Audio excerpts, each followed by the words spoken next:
Welcome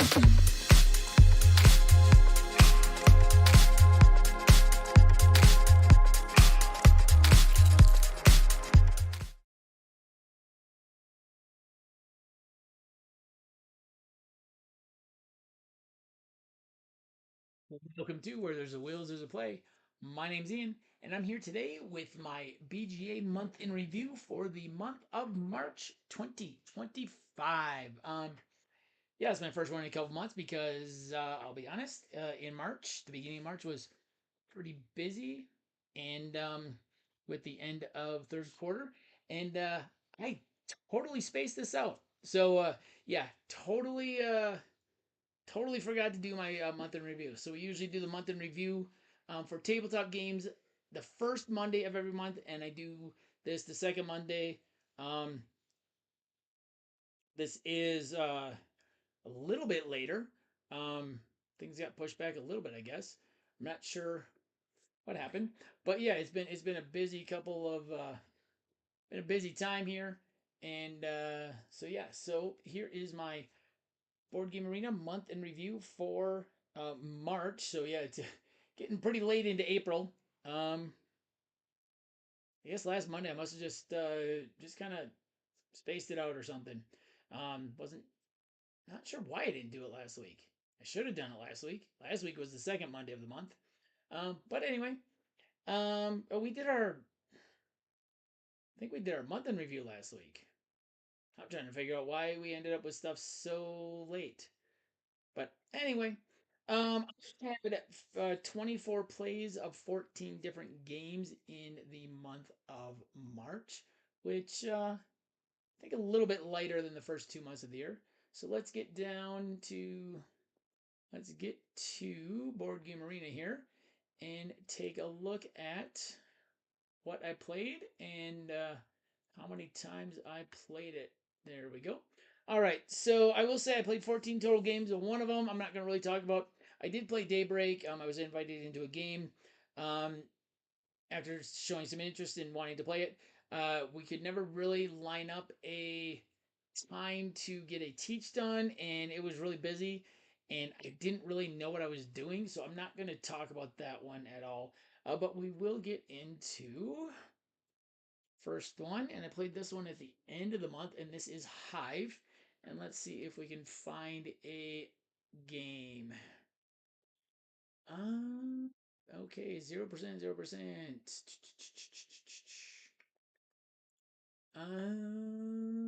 Let's just see if we can see what's going on here. Okay, so in Hive, you have these different tokens that represent different bugs, insects, and you have to. They each move a little differently, so you can see them. The ant here moves 3 spaces around the hive. You can never disconnect the hive. Your goal is to completely surround the other person's queen bee. You have to place your queen bee, I believe it is by the third or fourth turn on the in the game. And so yeah, so each one of these bugs, which I don't know. Oh, here we go. So like the grasshopper moves by jumping over one or more other pieces, always in a straight line. I've played this a few times. I really don't have much of a strategy in it. I'm not very good at it. I learned it actually at a board game cafe a couple of years ago. It was the last game we played before leaving on my birthday a couple of years ago. Um, I think if I played it more and really understood all of the how all the bugs moved without having to scroll over so much, I think I would be able to get a strategy. I don't have much of a strategy for it. It's a fun little game. That is Hive. And the next game I played was. See, this feels like it was so long ago now. I forgot I even played Framework in March. So, Framework. Let's see here. Okay, so in Framework, you are laying tiles, and your tiles either have some frames around them or they have these little tasks in the middle of them, and or they might have both. So what you're trying to do is you are trying to connect the frames so that it fulfills these different tasks. So like this one needs 6 brown frames and 8 brown frames, and then you get to put one of your markers on it.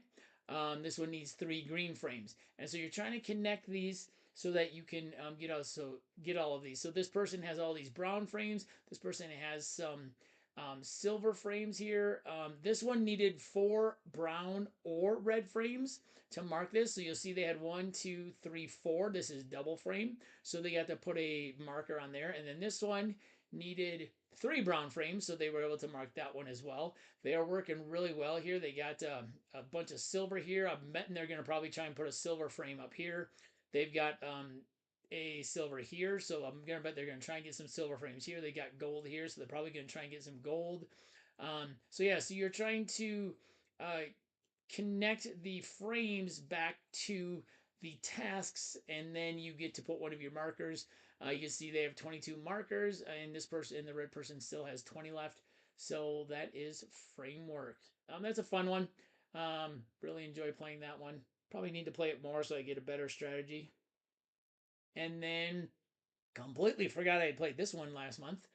Don't Go In There. Don't Go In There is a push your luck dice rolling game where you are pushing your luck in order to see how far into the haunted house you go. So basically, um, you are one of uh, multiple different characters, and what you're doing is each time you play, you are pushing your luck as far as how far into each room you want to go.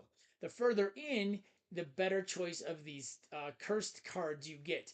And each of these cursed cards has some sort of ability. So you can see on the tome card, when you collect 2 tome cards, you choose any type of other cursed cards and you immediately discard all of them that are in your hand.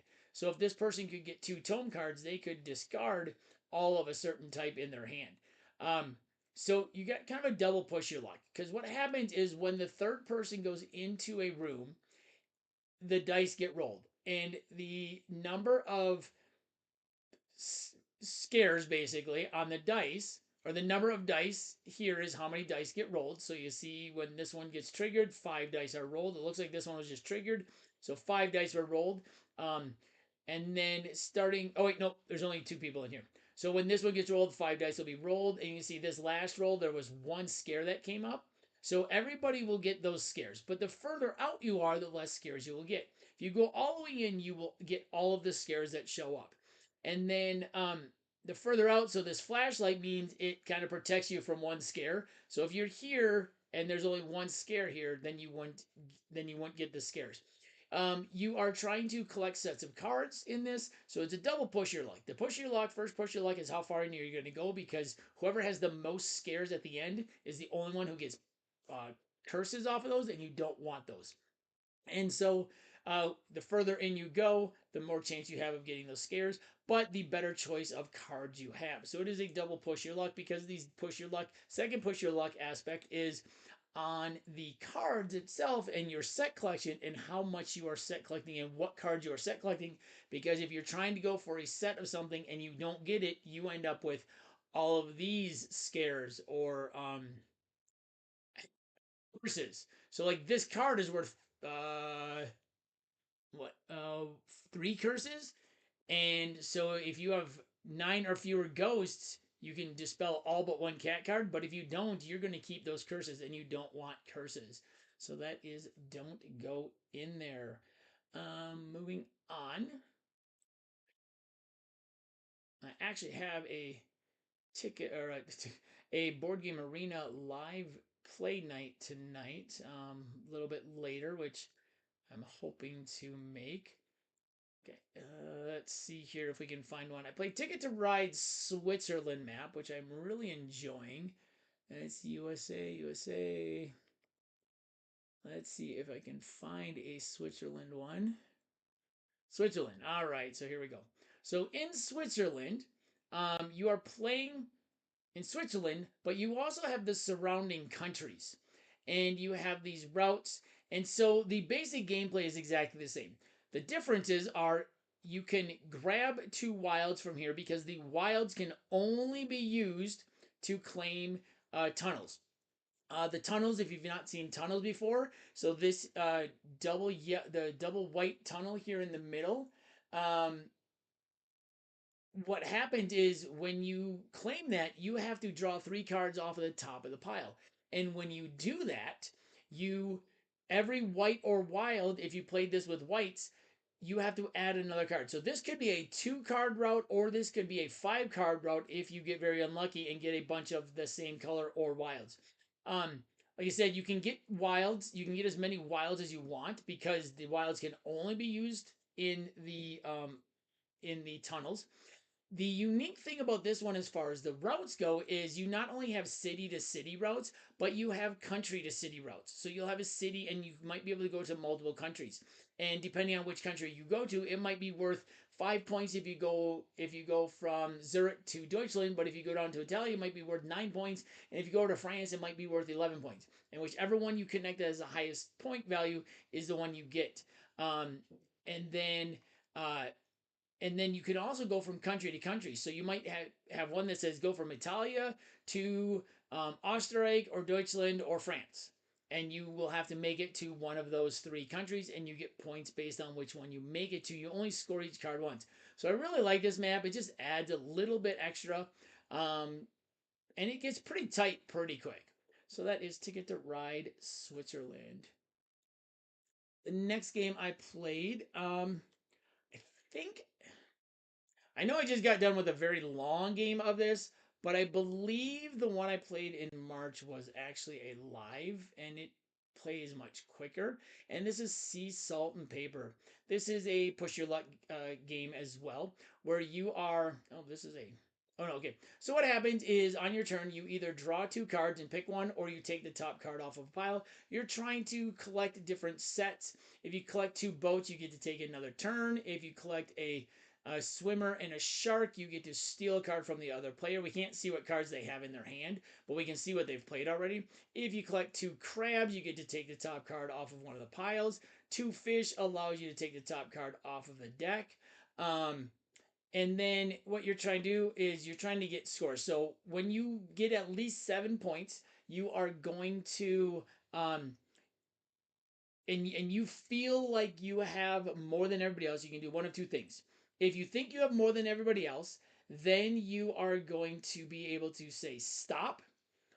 Or if you think you have more than anybody else, so this person said last chance. So they thought they had more points than their opponent. And let's see what happens. This person only had 6, so they did. So what they do is they get to score all of their cards. So it's 1 point per card. They get to score their color bonus.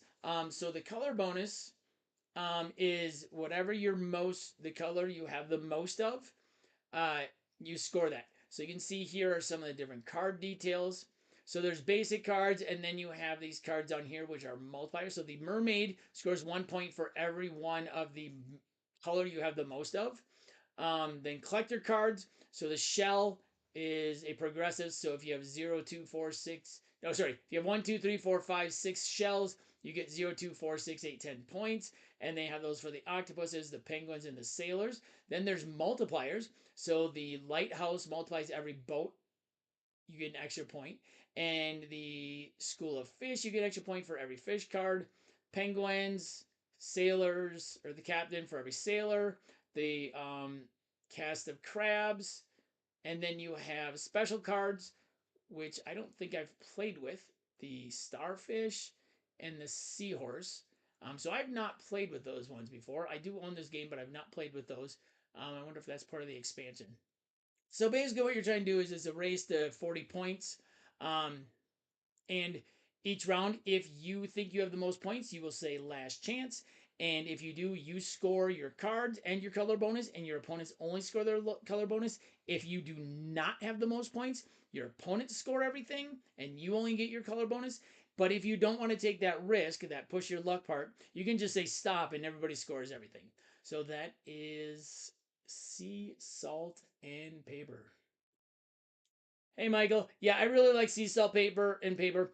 It is good on the tabletop, and it is good if you are playing live on BGA. But we just got out of a very, actually, Paul and I got out of a very long, long game of it on BGA, and it's, yeah, async, unless you know people are going to be taking their turns fairly quickly, is not the best.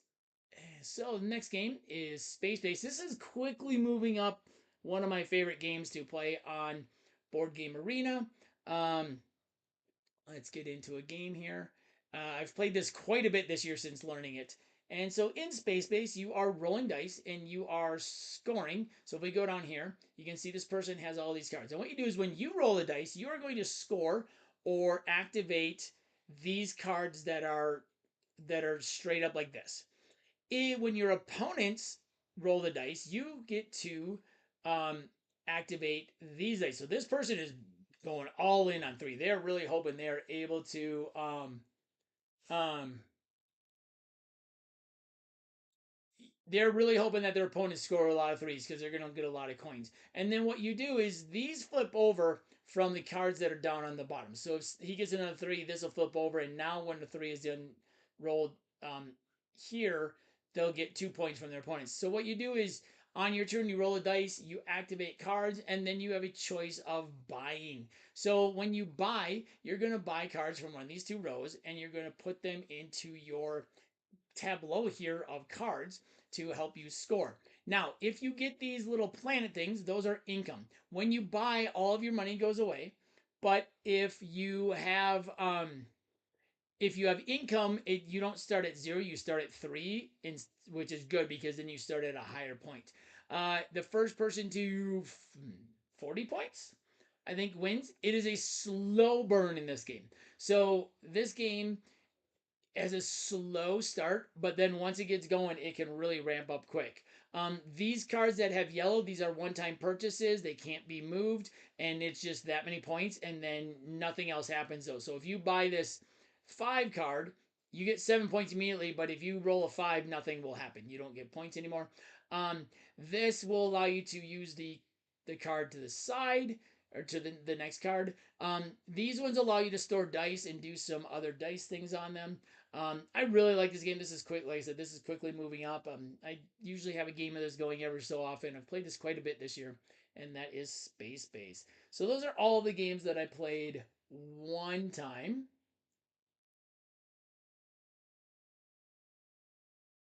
Oh, that's an interesting house rule.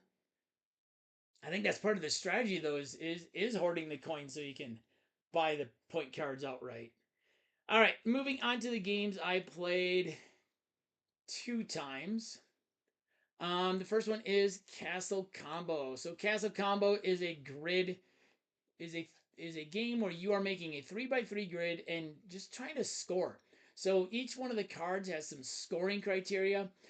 So this one will give you a key per each 2 hearts you have, each double shield thing you have on your card. So you can see there's some different colors. Like this one's yellow, this one's green and red. This one down here is double green. You have a green and orange, and a purple and a purple. So those come into account when you are scoring things. So on your turn, you're going to either buy a card or move the messenger if you have some keys available to you, and you're going to place them in your grid. You're going to play over 9 rounds. You get a 3x3 grid, and then at the end of the game you score. So you're going to score. So like this one is going to score if it is in the left column. So they're definitely going to be putting a third column here to the right so that this one scores. This one is going to score for every adjacent uh, orange card. This one is going to score if yellow is missing. So they're going to make sure they do not buy a yellow card. And then you can see like these little banners. So this card here will allow them to buy either the top or the bottom row. I can't remember what they're called. I think it's like nobility and villagers or whatever it is. For 1 coin less, which is a huge thing.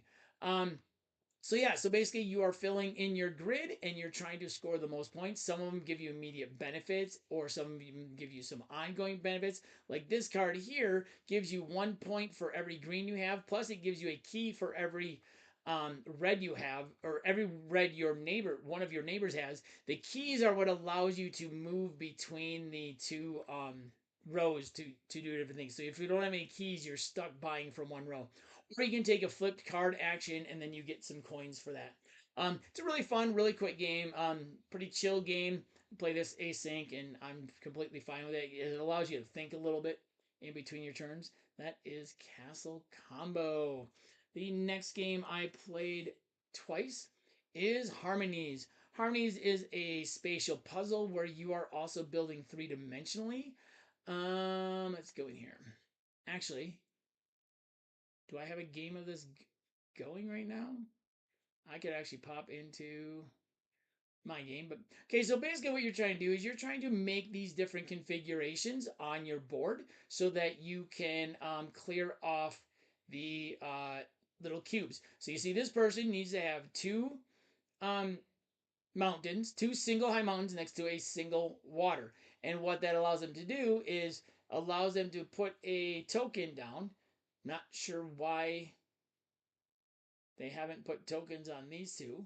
So these two could get tokens on. These two blues could get tokens on them. They don't have to wait till they have it completely done before they put the tokens on.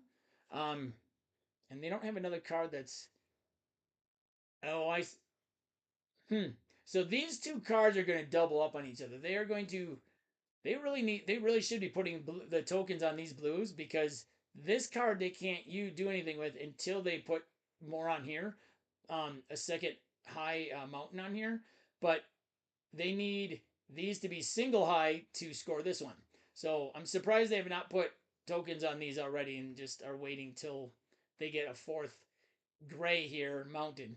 And then you get scoring for whatever your highest point is. So this one, if you could get all three cubes off it, you get 16 points. This one, if you can get both, you get 11 points.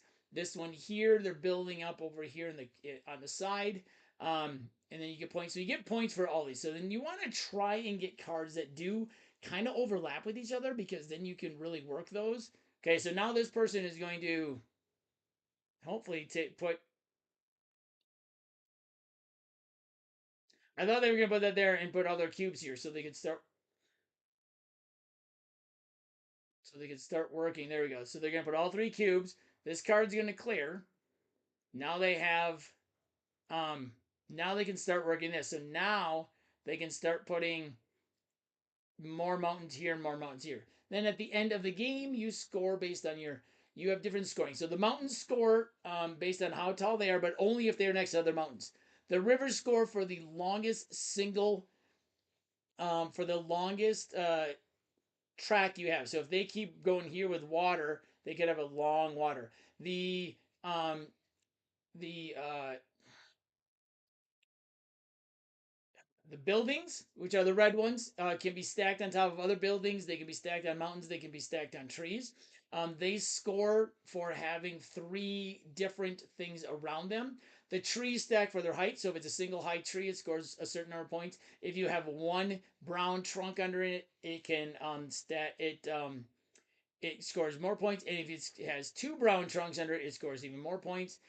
And then the yellow ones, I do not remember off the top of my head how those score, honestly. Then there are some other powers you can use the cards that give you extra powers, which score some more points. Yeah, so this one's a nice kind of relaxing game, but still it has a nice puzzle because, like I said, you're building just single level, but then you're also building up. So, like I said, this person is definitely going to be looking for some more mountains because if they put a mountain here and a mountain here, they can then clear this card. And they did a good job here with these water because they all go around this one green, and because these cubes go on the water around it, they were able to kind of put those all around that. So they're doing a really good job of using what they have, and they're getting a little lucky with the cards they have as well, so that they can actually overlap those. So that is harmonies. And the next one I played twice is, if I could type, is fromage. In fromage, you are trying to become the best cheesemaker. And let's see if we can pop into a game here. Here we go. And so Fromage has this Lazy Susan, which basically has three mini games on it. In each round, it is going to spin to the next person, and each one of these areas has a different game on them. So this game is an area majority. You can see if whoever has the most will gain this visitor, And so the dark brown ones are worth 3 points, the light brown ones are worth 2 points, and the white ones are worth 1 point. So whoever has the majority in each one of these regions, and you see some of them are on the lines, will get those visitors. Over here in the festival, you want to connect cheeses next to each other, and the hot air balloons do count as connected things. And depending on what you do, the more you connect. Let's see if I can zoom in here. There we go. Zoom in a little bit so you can see. Ah, there we go. Okay, so you can see here. Oh, sorry, it's 3, 4, and 5 points for those. So then over here, it's depending on how many you have connected in a row. Uh, you get that many points. Up here in the fromagerie, you get points for. I would love to be able to spin this, but I cannot. So in the fromagerie, you get points for how many different tables you have, or how many different shelves you have a cheese on. And then over here, you score based on how many full tables you have. So if you have one full table, if you have 0 full tables, every cheese you have on a bronze plate is going to get you 0 points, silver 2, gold 4. But what happens is if you get a full table, then all of a sudden they start scoring here. If you can get lucky and you can get 3 full tables, then you're going to score this many points for each. Yeah, Michael, this was one of my favorite games of 2024. I love this one. I backed Fromagerie just um for the new modular boards and the new Lazy Susan and stuff. So yeah, this one is really really good. So that is how each one of the board scores. In the fromagerie here, you get some bonuses when you do place a cheese on the shelf, which is nice. It gives you an immediate bonus. Then you have this middle area where you can get some different things. This will give you fruit. This gives you building pieces. This gives you contract cards to fill, and this gives you cows. And where those come into play is down here on your personal playmat. So if you were to place a cheese in one of these spots that has either a jam or a fruit, you get a point down here. But you need fruit in your basket uh, in order to do it. So at the end of the game, this will score. You multiply how many fruited cheeses you have by how many jams you made, and that gets you points.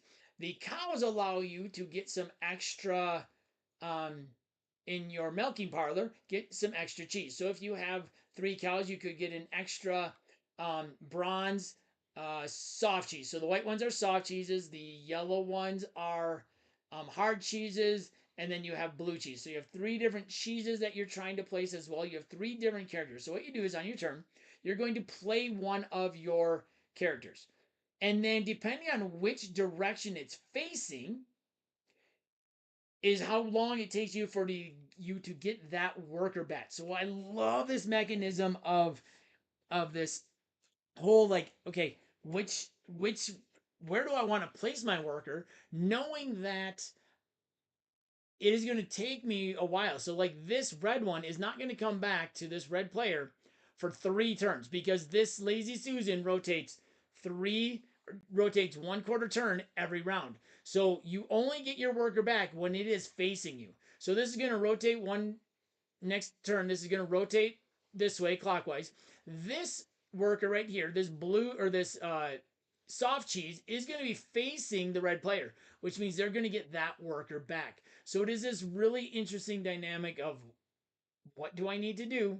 Where am I going to place things? Where am I going to place my cheeses?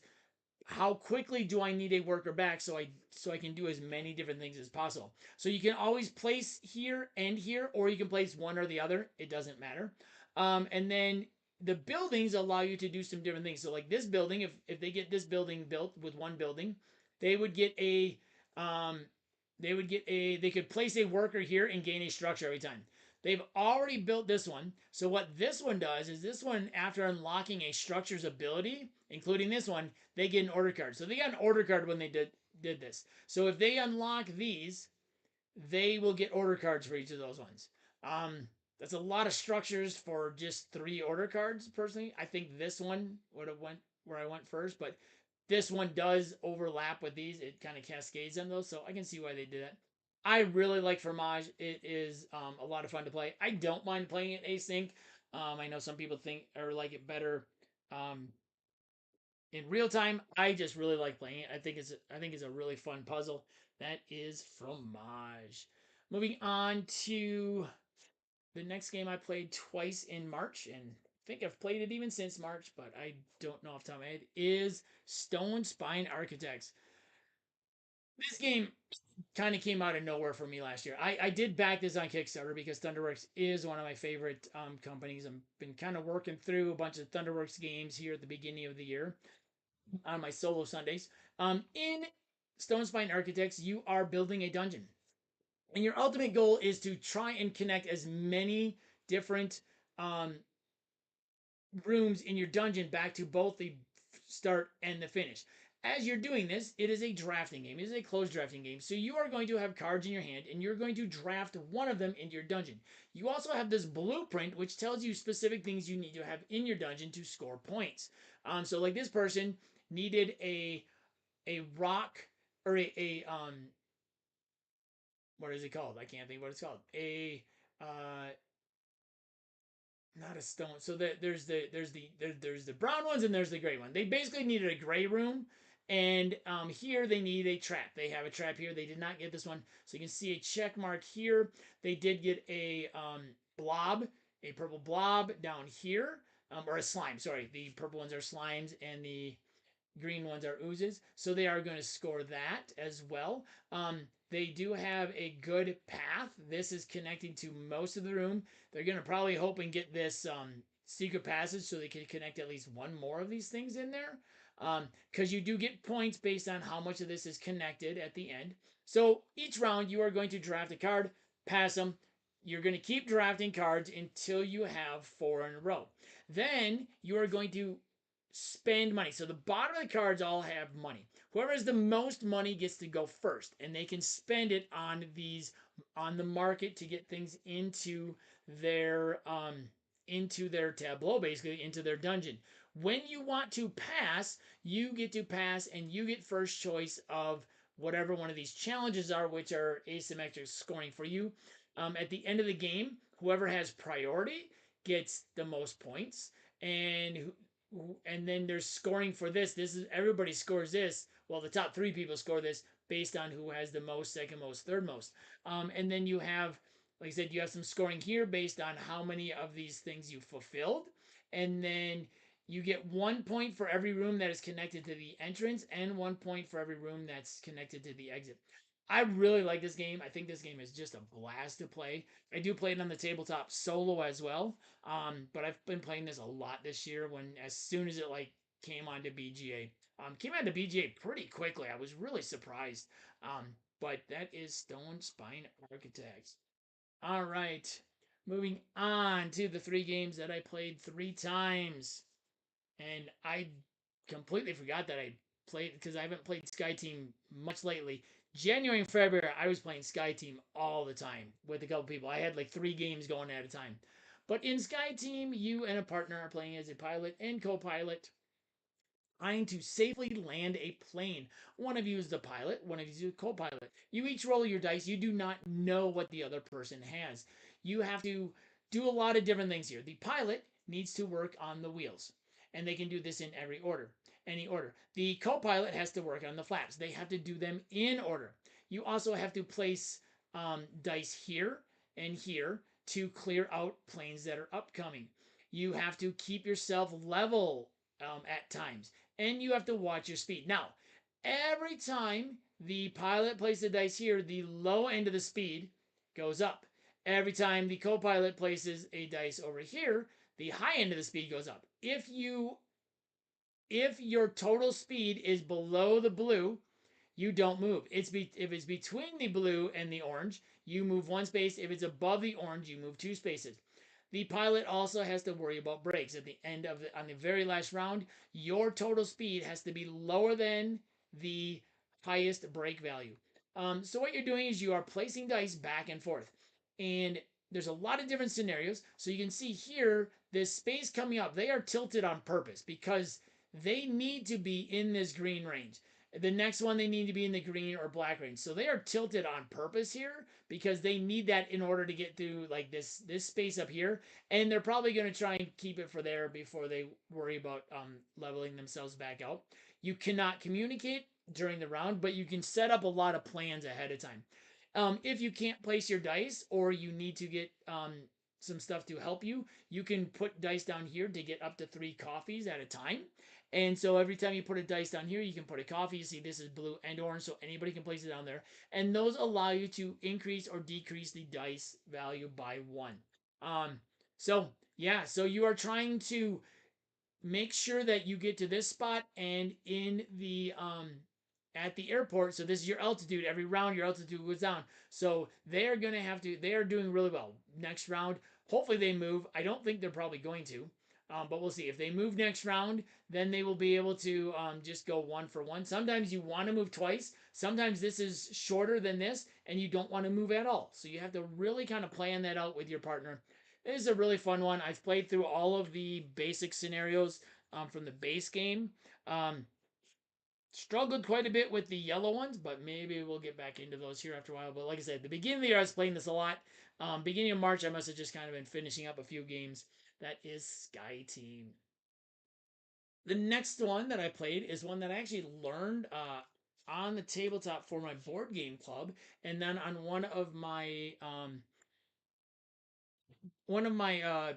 live BGA nights earlier in the month, I taught this to some people, and this is For Sale. For Sale is a bidding and selling, is a buying and selling game where in the first phase, everybody has coins and they are bidding on different property cards, which you're going to see right here with the green backs. And what you're doing is you're bidding on them. The first person bids, and then everybody has to bid higher, one higher, for whatever the highest card. So you're always building on the highest value card that is out there at the time. Same with this phase when you're selling. In the first phase, you are trying to get cards that are high value, but those numbered cards get get expensive, and then you end up with a lot of low ones because what you're doing is you're bidding on the highest card. If you go out, you take the lowest card that's available in the first round.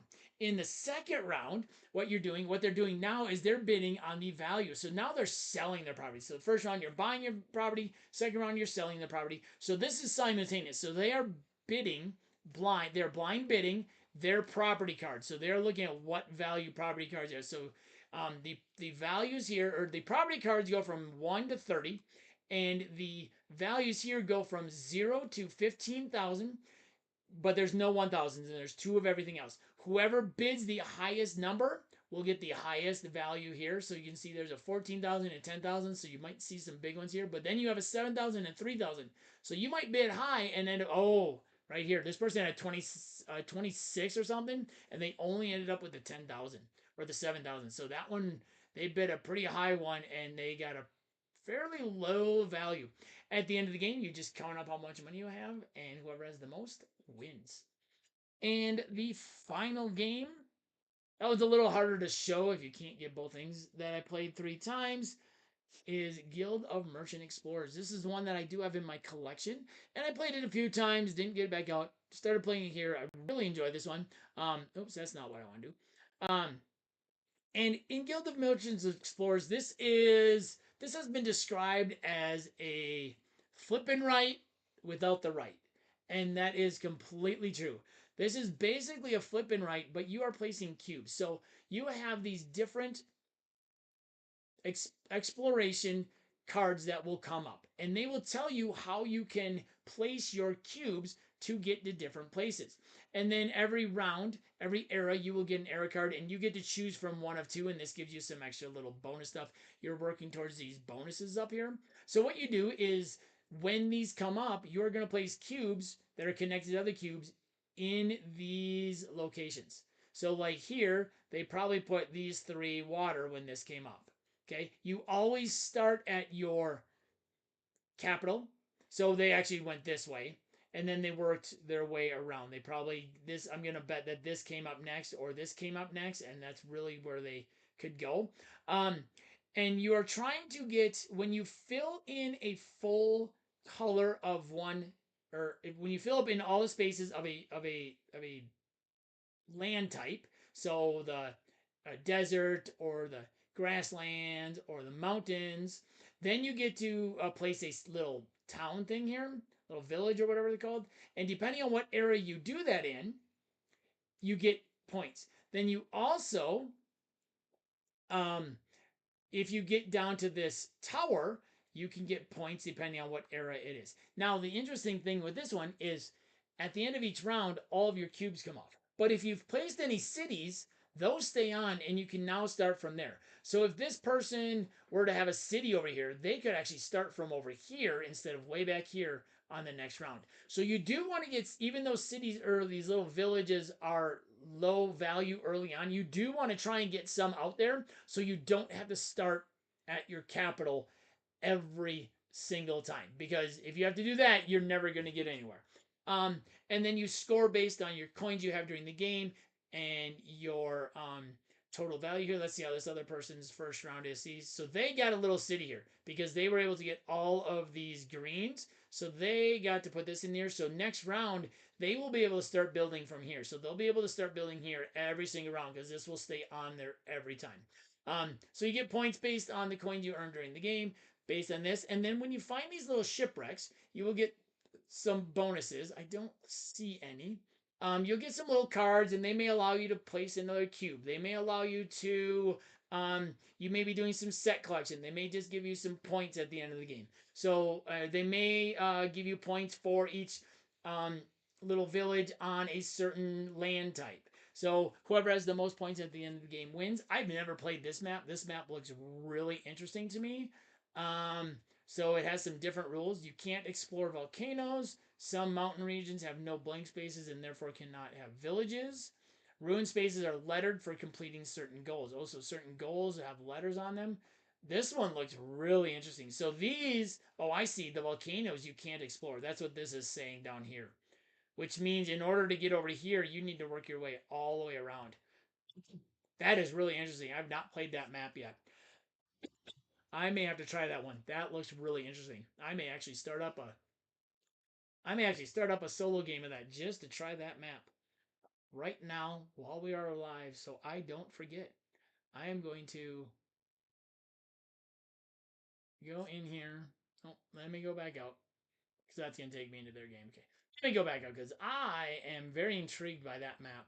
So I am going to, while I'm live, and so I don't forget, I'm just going to start up a solo game here of Kazan. Because that looked, yes, I'm going to play an easy.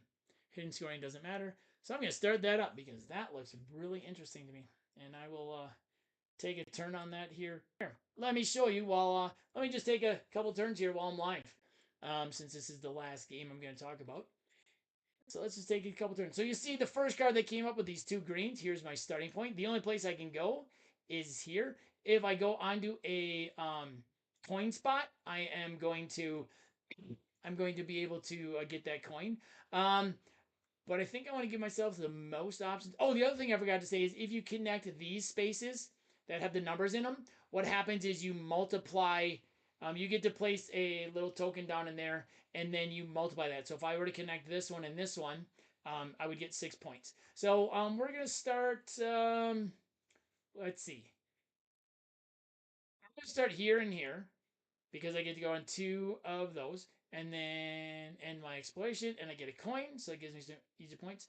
And now I move on this, so we're gonna go here. We'll just play a quick round here. I'm just very curious about this. Now we get some desert. So I do have this coming up, which is good. So this allows me to go anywhere. So what I'm going to do is I am going to I can get a village up here. I could get it and I can't get one here. So I'm going to actually go here and here right now. And then arrow one card. Ooh. Oh, what do I want to be able to do? Explore any number of connected grassland, desert, and mountain spaces in a straight line. Oh, I like that. Oh, that's really good right now. Um, because I can go all the way straight line. So I can go in a straight line right here, and I get those coins, And that is a good score. And then 3 blues in a straight line. We're going to get that. So I get a bonus. So that's going to give me a coin for every tower I have. And then I guess I got to end exploration because I can't go a third one forward. And then this one is going to allow me to go anywhere. So this one I'm going to go here and here. And what this is going to do a couple things. Actually, this is perfect. So I'm going to be able to replace one of these spots with a village. And what I'm going to do is I'm going to replace this one here with a village. So that allows me to start there. And now I connected these two. So I'm going to put this there, and it gave me 4 points. So there's the end of round one. You can kind of see how that played real quick. I played it quick, so hopefully you guys can see. So you can see, then it will just keep drawing those. I'll come back to that later. All right. Let's get back here and get back there. All right, everybody. There is my BGA month in review. There's my username right there below me. Oh, my camera flashes at me. I don't know what's going on, why it's doing that. My on my computer does that every so often. But anyway, there is my username. If you want to play on BGA with me, feel free to add me. Love playing games on BGA. Once again, this has been Where There's a Wills, There's a Play. My name's Ian, and I'll see you next time at the table.